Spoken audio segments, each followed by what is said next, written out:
Alors la question était telle, le message qui est le plus prêché actuellement dans le monde chrétien, c'est le message de la prospérité et de la délivrance. Plutôt dans la zone Afrique. C'est un ami d'internet qui nous a envoyé cette question. Il nous a dit pourquoi, homme de Dieu, le message a changé. Nous ne prêchons plus l'enlèvement, nous ne prêchons plus le royaume, mais nous prêchons plus les bénédictions, nous prêchons plus la prospérité, la délivrance et toutes ces choses-là. Est-ce que cela n'a pas un impact négatif sur la préparation de l'Église à l'enlèvement? Ça, c'est une très très bonne question. Voici ma réponse. Vous savez que Dieu prépare la nourriture par rapport à un temps. Dieu ne donne pas une nourriture sans pourtant regarder d'abord le facteur temps. C'est-à-dire que Dieu, observant le temps que le peuple traverse, envoie un prophète avec un message. Et ce prophète qui vient avec un message, vient avec le message qui est relié à ce temps. Voilà pourquoi on parle ici de la nourriture convenable, au temps convenable. La nourriture qu'il faut au temps convenable. Vous voyez?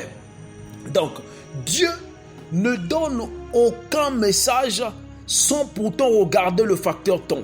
Sans pourtant regarder d'abord qu'est-ce que le peuple est en train de traverser. Dieu donne un message par rapport à la difficulté, par rapport à la position du peuple. Quelle est la position du peuple africain aujourd'hui? La position du peuple africain est que le peuple africain est resté stagné dans un système de dogmes et de traditions.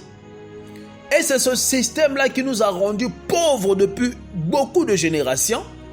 C'est ce système-là qui nous a tellement aliénés que nous sommes restés pauvres même dans nos esprits.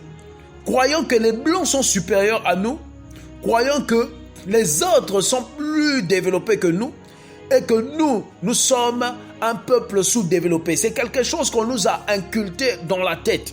Voyez-vous, nous sommes en fait comme le peuple d'Israël qui est ancré en Égypte. Parce qu'en Égypte, la Bible dit que l'Égypte a rendu le peuple d'Israël des esclaves. C'est-à-dire ils étaient aliénés même dans leur système de raisonnement. Voilà pourquoi quand Moïse vient leur dire que Dieu, votre Dieu, veut que vous puissiez sortir d'Égypte. Voilà la réponse du peuple. Ils disent que le Pharaon est puissant, il ne nous laissera pas partir. Voyez-vous? Donc, ils avaient déjà ce système-là en eux, ancré dans leur cerveau. Et c'est la même chose avec le peuple africain. Voilà pourquoi Dieu, par son immense intelligence, par son immense sagesse, nous envoie ce message, le message de la délivrance. Le message de la délivrance,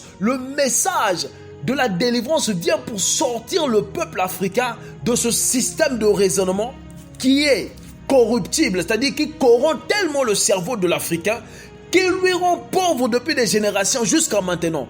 Nous parlons ici de la fondation de Brazzaville. Depuis des années jusqu'à maintenant, on a l'impression que nous sommes restés pauvres dans nos esprits. Et c'est ça, en fait, le message que Dieu donne aux serviteurs de Dieu. Le problème du peuple de Dieu aujourd'hui, c'est que nous voulons, en fait, prêcher d'abord ce que nous ne vivons pas. Avant de pouvoir vivre l'enlèvement, il faut d'abord que tu sortes de l'Égypte. On ne peut pas te parler d'enlèvement si tu restes dans l'Égypte. Moïse n'est pas venu ici parler d'abord de Canaan. Il parlait d'abord de la sortie de l'Égypte avant de parler de Canaan. Le Dieu vous envoie vers Canaan, c'est bien. Mais d'abord, le premier pas que vous devez faire, c'est d'abord sortir de l'Égypte.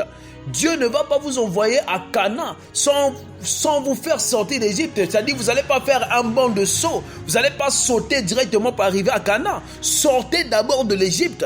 Traversez d'abord la mer Rouge. Et après, vous arriverez à Canaan. C'est ça, en fait, ce que le peuple africain est en train d'oublier aujourd'hui. Le message de la prospérité, de la bénédiction, ce n'est pas un mauvais message. C'est en fait les hommes de Dieu qui ont mal interprété le message. Sinon, Dieu met au cœur des hommes de Dieu de prêcher sur la délivrance. C'est parce que nous, les Africains, nous en avons besoin. Nous avons besoin d'être délivrés. Délivrés de quoi? Délivrés de ces systèmes mondains qui nous rendent toujours pauvres et qui nous rendent